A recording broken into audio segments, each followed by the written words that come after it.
Hello, you're listening to The Booking Club, the podcast that brings you today's leading authors and commentators from a table at their favourite places to eat and drink. I'm your host, Jack Haldane. On this episode, I'm going to be speaking to author David Swift about his latest book, The Identity Myth.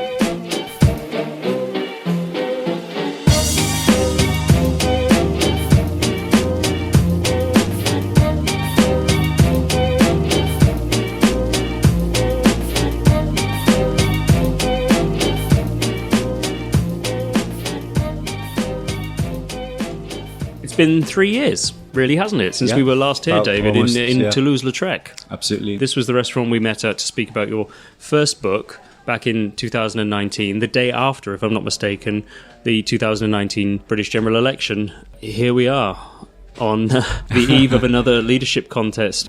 And needless to say, so much has happened since then. But I think it's worth just catching up with one another. How have you been since 2019? Yeah, personally pretty well. Personally, I really can't complain. The greatest inconvenience to me was really, in many cases, not being able to go to the pub as often as I'd like. I got married in the interim, and we had to have free marriages rather than free weddings. Sorry, I didn't have free weddings to the same person. Let me extend a fist for a fist bump, because I too got married in the interim twice. Presumably the same thing, right? Not two different women with the same problem. You had one more stressful event to organise over myself, but getting married during the pandemic and then having to do it all again to make up for lost time and absent people.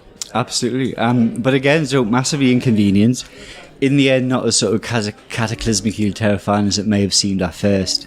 Certainly, I think people roughly of our generation, it could have been much worse, right? I was thinking, imagine being in university, imagine being a school leaver when all that happened. And, thought about this a lot, yeah. Imagine being in the early 20s or something, and suddenly you just got to stay in for 2 years.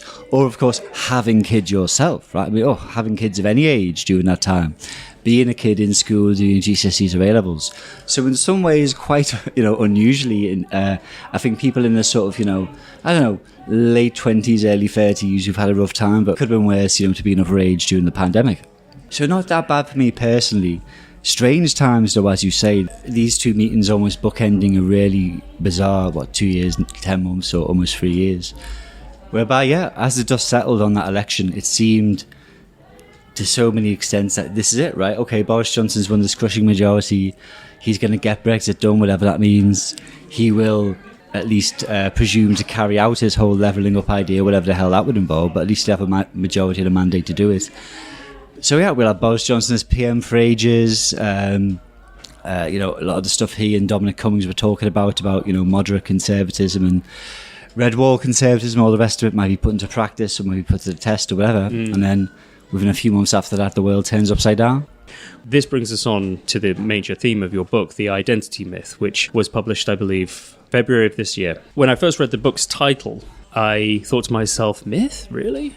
Is this book trying to dismantle identity politics completely, or is it going to be one that acknowledges identity, but we have to see it differently and understand it differently? Now, since the last general election, I've certainly noticed the right carving up working class identity for its own ends. Yeah.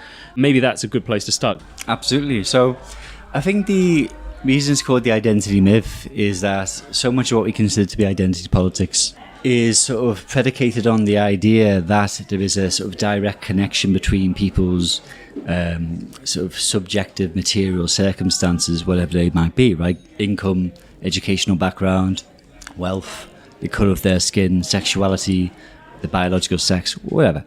And then this idea of identity, which is quite a nebulous and complicated thing, right? It's meant to be a sort of cultural, political, it's quite a hard thing to tie down. And unfortunately, this is, both the right and the left do it, absolutely. So we've heard a lot in the past couple of years in both the UK, in the US, in various places, about the so-called white working class. It's particularly interesting in the USA because traditionally Americans would never say working class, right? They'd always say middle class as a sort of code for working class. But you have people like Donald Trump, Josh Hawley, who's a senator in the US, Ron DeSantis, the Florida governor, who all specifically now talk about the working class. And of course in the UK as well, right? Boris Johnson and people like that even would say, the Conservatives are the parties of the working class now. And again, when they say this, they talk about a particular kind of person with particular kinds of beliefs. They don't talk about a working class person who's very pro-EU, for example. They tend to assume that all working class people are, people in the north, white people, former industrial workers, etc. But unfortunately, the left has its own version of this as well, both with class. You can see a lot about people from Liverpool, right? So obviously, I'm from Liverpool, and Liverpool is a consistently Labour-voting left-wing city. I think it's definitely become more left-wing in a cultural sense in the past few years than it ever used to be. But even then, you have this whole idea, Scousers never read the Sun, right? I'm sure you've seen that on Twitter, or this phrase go around. It used to be a song by Billy Bragg, in fact. I didn't know that. Oh, indeed, yeah, absolutely. Right. Like most Billy Bragg songs, he didn't necessarily chart particularly well, but whatever. So you have this whole idea this idea of the Scouser, who hates the Sun, who's doesn't like the monarchy so much either, who's pretty anti-British or English nationalism. And, okay, fair enough, that absolutely describes a lot of people in Liverpool. But again, the problem is that you have this identity, in this case, the mythical left-wing Scouser, which is really distracting from the idea of, okay, what might people in Liverpool need or want, in terms of improving their lives. So on both the left and the right, we have this political, cultural caricature of, say, working class people, or black people, or students, or young people, or indeed trans people, which is not necessarily representative of the average person, if you like, within that particular identity group, and doesn't really help anyone do anything apart from maybe get themselves on telly or advance their own political project. We're facing high inflation, a cost of living crisis, an ongoing war that threatens to be nuclear every other week. We have the ongoing threat of climate change. So where in the mix of all of this do you see the role for identity? So a point I make in the book, and in fact I may have actually made this last time I was on your podcast, I hope I'm not making it again. Back in the 1960s at General Motors factory in Detroit, the original origin of this concept of intersectionality, men could only work on the factory floor. Women couldn't work on the floor, they had to work in the office. And black people, informally, because it would have been illegal at the time in the late 60s, but informally, black people were only allowed to work on the factory floor. They weren't allowed to work in the office. So that meant that black women couldn't work anywhere, right? They literally couldn't get a job anywhere in that factory. But that was specifically about the literal reality of being both women and black, right? They couldn't say, I may look black to you, but I actually identify with white concepts like punctual timekeeping and the nuclear family or whatever, so hence, give me a job. So I think there's that difference between the material realities of people's lives and this idea of identity, which is obviously spurious nonsense, right? The idea that black people are less interested in the written word or the nuclear family is actually quite a Eurocentric discourse in itself. Now, identity certainly can be useful in many ways if you look at, say, the Black Panthers or Black is Beautiful movement or sort of gay pride movement in the 80s.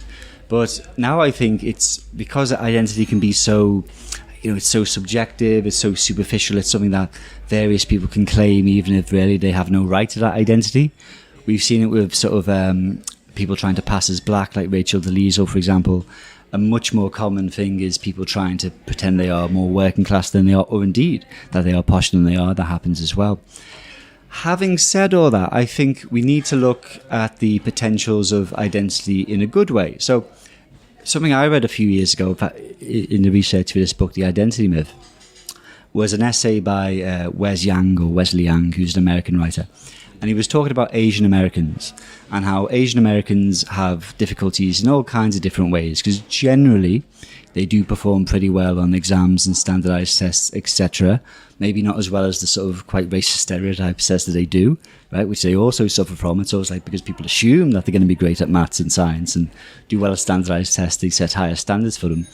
But where they often fall down is they lack a lot of the sort of connections and cultural capital and social understanding that kids from all different kinds of backgrounds might have. So whilst lots of Asian kids will do pretty well at getting into programs at Harvard and Yale and whatnot, actually if you then look at who goes on to the best postgraduate programs, who goes on to get the best jobs in things like tech or academia or various things, then actually disproportionately Asian kids are underrepresented compared to how well they do when getting into top universities. And I thought there's a really interesting parallel there with working class kids in the UK, right? Because so many working class kids in the UK, white, black, Asian, whatever, if they're smart, if they come from families that really value hard work and all the rest of it, they could do well in their GCSEs and A-levels, and indeed many of them do go on to top universities. But I wonder how many of them actually then go on to really rise to the top of various professions, be it academia or in the city, in say culture or the public sector or whatever. Interesting to see. Clearly, even though lots of kids, certainly from ethnic minorities, from working class backgrounds, do go on to top universities nowadays, we're clearly not seeing them represented at the elite of politics, at the elite of academia, in the legal profession, etc., etc. And I believe it's much the same problem, right? They can study hard, they can do really well, they can ace their exams, they can go to university, but of course that's not enough. So again, you might think, the problems facing Asian American kids are very specific to them. I'm sure some of them are, especially the massive increase in violence against Asian Americans during the pandemic. Particular things affecting particular working class kids in the UK are specific to them, sure. But I think the more interesting identity thing here is the similarity between kids from different backgrounds, maybe thousands of miles away, who are often not assumed to have anything in common, right? Asian American kids and, I don't know, say white working class British kids, but actually in many ways face often the same problems in that they can do as well as possible in exams, they can go to elite universities, and yet, perhaps surprisingly, they often face, similar problems to each other. Suella Braverman said the other week at the Tory party conference that her dream was to have a front page of the Telegraph with a plane leaving for Rwanda. She called it her dream, her obsession. What have you made of some of the analyses of politicians such as Priti Patel and Suella Braverman, to name just two, to understand the psychology of somebody who, coming from an immigrant background, develops right-wing positions on things like immigration? And do you think that trying to dissect the psychology is itself problematic? Well, it's one, if you think of the psychology of the poor person who's probably always going to be poor but doesn't want to tax the rich just in case they become a millionaire, I think maybe there might be a psychological thing there, because there's so many people like that, we just don't bother to do so. There's an old quip which is attributed to John Steinbeck. I don't know if John Steinbeck actually came up with it, but he said, communism will never catch on in America because poor Americans don't see themselves as poor. They see themselves as temporarily embarrassed millionaires, right? But again, people sort of accept that and sort of get around it and try to deal with it, but they don't think, but why is that? So we have a lot of the coverage of people like Priti Patel and more recently Suella Braverman. Some of the analysis I've seen I really don't like, which is talking about how, people who came from East Africa, largely Gujarati Indians who went to, from Gujarat to Uganda and Kenya and then came to UK. Often they were shop owners and da-da-da. No, that's complete nonsense. I don't think that really makes much sense, because you will always find people from all different kinds of backgrounds, economically and ethnically, who have right-wing views and sort of anti-immigrant views and authoritarian views. So I don't necessarily think that's a good frame of analysis. I think, it's pretty possible and pretty easy for people from all different kinds of backgrounds to have various views. I think, obviously, there should be no contradiction where, if you look at in the United States, for example, some of the biggest supporters of closed borders in the United States are Italian Americans and Irish Americans, and just because the same arguments that they make now against, say, Guatemalans or Nicaraguans were made against their great-grandparents or great-great-grandparents, doesn't matter at all, right? In fact, this was even in The Sopranos, right? One of the latest episodes of The Sopranos, when they're on a lake, and one of them says, "Oh yeah, my father sneaked in through Canada," and then one of them goes, "But they should build a wall now, right?" And they go, "Amen to that," So the fact that, the regime that allowed their grandparents to come in, they don't want to apply to people now, it's such an obvious thing to say. It's a bit of a cliche, right? So I don't think we should be shocked if people like Priti Patel or Suella Braverman want policies that, if applied to their parents or grandparents, would have meant that they didn't come in. That's just the way politics works, right? Unfortunately. But I think we need to appreciate that not only people can have views which are unexpected. And yeah, I think definitely if I can think of at least one or two examples of high-profile black British conservatives who I definitely think a lot of what motivates them maybe is that they just get so much abuse from different people. They think, I'm just going to lean into this identity and we're going to become this, ridiculous caricature. Well, who do you think in particular? Well, I would say Calvin Robinson, definitely 100%. If you look at the state of him, I think if we had this perfect world where the amount of melanin or pigmentation in people's skin, we shouldn't deduce anything from their politics. Then Calvin Robinson would have, I think, more just standard, bog standard centre-right politics actually than he does. But because he gets so much abuse for the apparent juxtaposition of his background and his views, it caused him to lean into it, I think, in some ways. Having said that, of course, absolutely, if we have this idea that, say, quote-unquote working class people or black people or gay people or Asian people should be left-wing in some ways, then definitely you're creating a career opportunity there for people who, go the other way. I can certainly think of a few quote-unquote working class people, northern people, etc., young people who, spend a lot of time on GB News, for example, and their only qualification for that, it seems to me, is that they are northern or, quote-unquote working class or young and relatively attractive. And they're like, I have these right-wing views, and yet look at my demographics. So, but that's, this is a problem of people on the left for assuming that people with those demographics shouldn't have those views. I think both sides have just developed each other's worst habits. The crux of your book is to say that actually the more you look into identity, the less you see differences that are currently fueling this culture war, and the more you see similarities. Now, that might sound very pleasing to the ear, but as you say, you're not pushing a universalist doctrine here. Yeah. And it's important to really nail exactly where you think the debate has gone wrong and where we could bring it to that would make sense to all sides of this. So Paul Gilroy, the famous cultural theorist and sociologist, he himself has and always has had a sort of universalist, humanist attitude. He's always been against racial essentialism. He wrote a book 20 years ago called Against Race. Or at least that was it. I think that was the British title. In America, they had to call it something different because that would have been too controversial on the left for him. And in fact, if you read my book, The Identity Myth, I quote Paul Gilroy a lot. Now, Paul Gilroy's name has been invoked very often in the past couple of years since the murder of George Floyd by various people, such as Lewis Hamilton, for example, who put Paul Gilroy's Ain't No Black in the Union Jack on his recommended anti-racist reading list. But really, as far as I'm concerned, someone like Paul Gilroy, and I would say someone like Stuart Hall as well, a famous cultural theorist, are very different from people like Ibram X. Kendi, the American quote-unquote anti-racist author, in that their whole message has always been about humanism and to an extent universalism. They've definitely been against racial essentialism, and they're very much focused on class, however class may manifest itself, and different for white and black people in different circumstances. And I think until recently, I don't know, maybe there was an impetus for that on the left until recently, and that could happen. I think, as I've said before, my previous book, A Left for Itself, I think a lot of these things come about because many on the left have essentially given up on the possibility of real transformative change. They think, well, we're not going to win in this regard in the economic sense. We're not going to massively shift public opinion on certain issues like the monarchy where, that we completely disagree with. So we may as well just retreat to certain spheres and certain, areas of activity, areas that we can control and that we might be able to win. Identitarian politics has almost become a consolation prize. In a sense, it's a response to declining growth. I mean, that's it. Absolutely. I think certainly a huge cause of this is the reality of the fact that there are fewer and fewer middle-class jobs, there are fewer and fewer dependable regular jobs, etc. Particularly, I would say, the massive decline in, say, academic jobs or jobs in the media or jobs in politics. You do address this too, this gerrymandering of the term working class for middle-class purposes. No, exactly. I mean, I think until, I would say, just before the 2019 general election in the UK, the line was from certain people on the left, how dare you say that quote-unquote working class people are, more against immigration than middle class people, or are more socially or culturally conservative than middle class people? How dare you?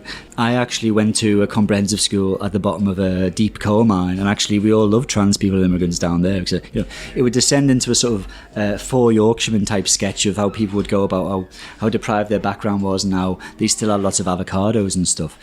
And that was ridiculous and unsustainable. I mean, maybe there was a nugget of a point there about the importance of heterogeneity and diversity amongst even apparently homogenous groups, of course, important. That became unsustainable with the 2019 election, I think, just in terms of the political results of it, right? So You had the high priest of this was a guy called Joe Kennedy, and his book Authentocrats, where he wrote about his childhood in Darlington until, of course, he left and went to Brighton as soon as he could. And he spoke about how in Darlington they had this shop called Guru Boutique, which I think they may still have in Darlington, and how actually in Guru Boutique in Darlington you could buy incense and, Che Guevara flags and all the rest of it, and herbal tea and just about, isn't it? I mean, what the hell does that mean though? Because we had somewhere in Liverpool like that called Quiggins. As any Scousers listening will remember, got closed down. Peter Quiggins, the guy who founded it, went on to stand as a National Front candidate for the local council, right? So he loved his joss sticks and his incense and his, hippie boutiques, but he was still a massive racist. Likewise, you can have somewhere like Guru Boutique in Darlington didn't stop the fact that it overwhelmingly voted for Brexit and for Boris Johnson's Conservatives at the 2019 election.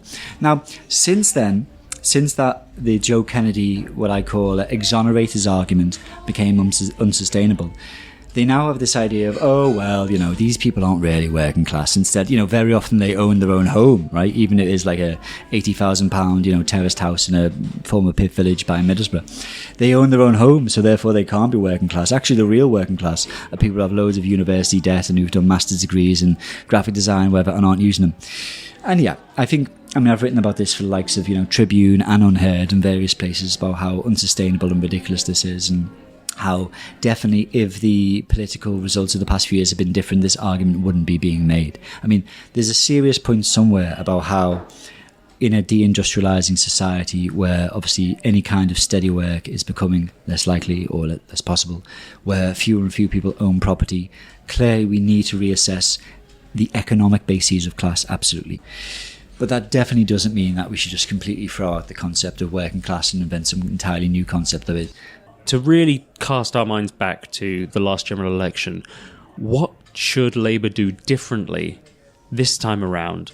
Their conference in Liverpool seemed to hit a lot of the right notes. A huge Union Jack in the background, singing God Save the King, and talking largely about industry and about energy security and all of those mainstream issues. I think there are certain basic things that need to be done, and yet these things might be quite controversial in themselves, and definitely won't be any guarantee of a great performance. They are not sufficient. I think they're necessary but not sufficient.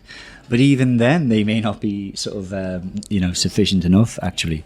So the whole Union Jack at Labour Party conferences singing of God Save the Queen, I mean, bloody hell, I'm glad I wasn't there, whatever. I wouldn't necessarily... It's very cheesy. It's absolutely very cheesy. But of course, that's what... I mean, I don't know if you've met many people in the UK, the average person, but, plenty of people are pretty cheesy. If you look at, the favourite TV shows and films and songs and whatever. In many ways, this has been a big problem with the left in the past few years.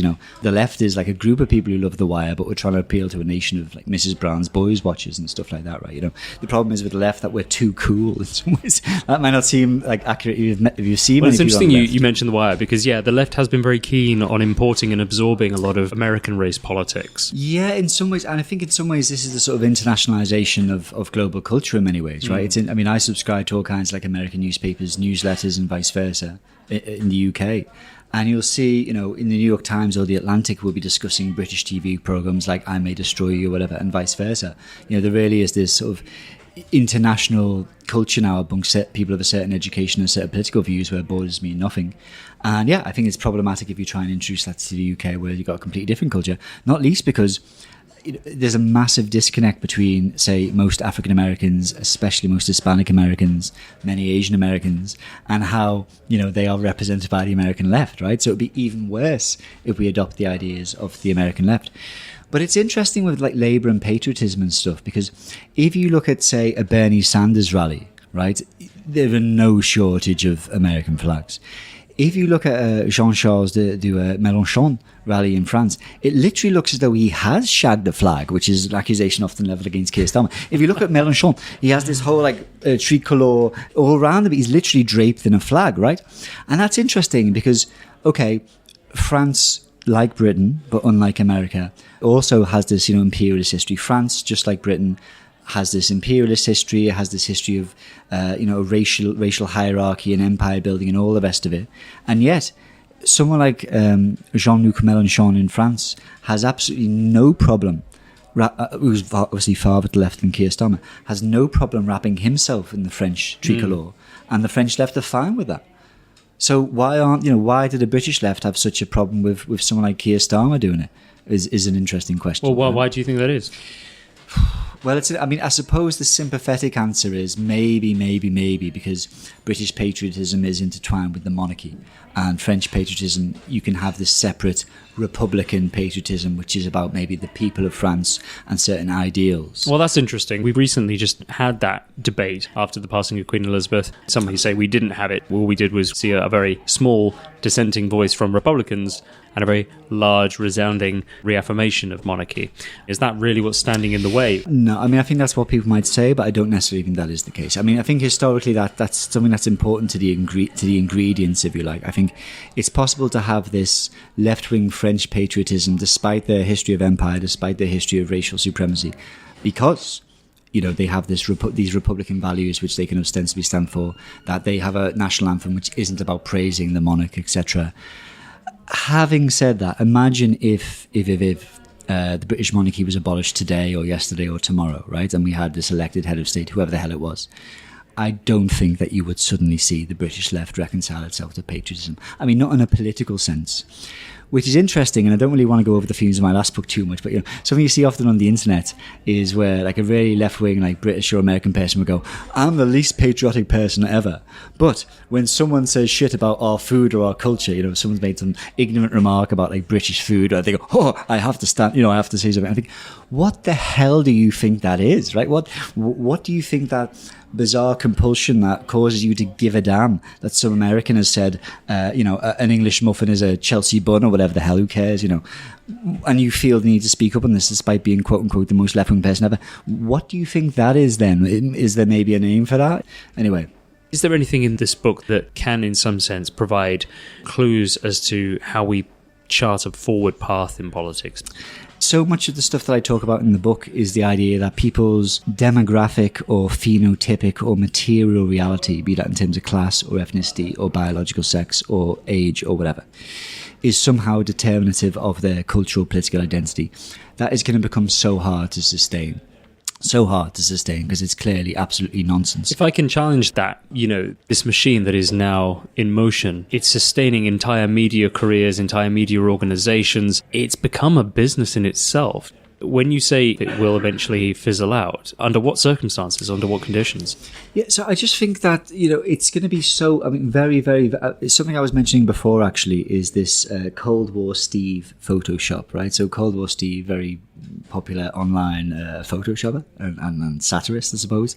And during the Tory leadership election, he had a very affecting image, which, certainly it conveyed a powerful punch, whereby he had photoshopped Liz Truss and various other white Tory leadership contenders onto a National Front rally from the 1970s.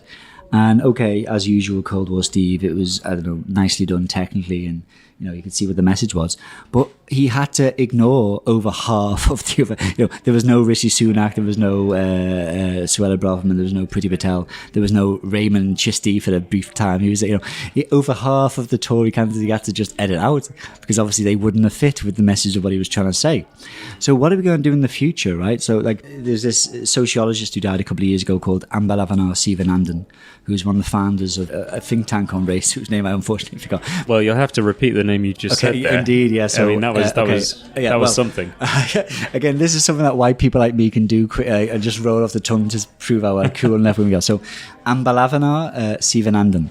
He was from Sri Lanka originally and moved to the UK back in the day many years ago, and only died a few years ago. So, Sivanandan had this famous phrase, to explain to sort of white racists in the 60s and 70s. We are here because you were there, right? Because you came to India and Sri Lanka, Bangladesh, Jamaica, Nigeria, and you brought all that chaos and did all this and had such exploitation which formed, even if necessarily the British working class didn't feel they were benefiting from at the time, they certainly did. All of that stuff, that's why we're here now. If you want to stop black or brown people being in the UK, you can't go back to 1948 and the Windrush or whatever. You can't go back to 1945. You need to go back hundreds and hundreds of years and you need to stop British people going to, the Caribbean and India and so on. We are here because you were there. Fine, interesting. I really like the guy's writing. It's going to be very difficult to explain to a black or brown Britain in years to come, why a black or brown Home Secretary like Priti Patel or Suella Braverman can't deport an Albanian cocaine dealer or pimp to Rwanda because, we were there because you were here, whatever. So one of the problems is that the left has this old school understanding of these things, which is going to become untenable in the future. I mean, one thing that we are definitely going to see in the next few years, and we see the first shots of it already, is we're going to see more and more of a differentiation on the left between people from an African background, African heritage, and people from Caribbean or West Indian heritage. We're going to see more and more of a differentiation of people from an Indian Hindu background versus those from a Pakistani or Bangladeshi Muslim background. Because people from African backgrounds tend to be much more politically conservative, generalizing of course, than people from a Caribbean background. And likewise, people who are from an Indian Hindu background tend to be much more politically conservative than those from a Muslim, Bangladeshi or Pakistani background. And casting my mind back to a previous conversation with Remy Adekoya, who wrote the book Biracial Britain, we're also going to see mixed-race marriages producing mixed-race kids, all of whom are going to have a very unique in-between sense of identity. Politics is going to change along those lines too. 100%, yeah, absolutely. I'd like to end this by asking you to recount the story that you tell in the book about your time as an amanuensis at university. It's a nice story. Yeah, he's a nice fella. So I was in my early 20s, and I was working at the University of York's Disability Services, and we do various things like amanuensis for people in their exams, taking down notes for them, etc., all kinds of stuff. And I work with people who, some of them were deaf or hard of hearing, some of them were blind or visually impaired, etc. Some of them had various kinds of ailments and whatnot. And this one lovely fellow who I worked with for a year, and he acquired blindness, right? So he could see fine until his mid-teens, and then he became blind.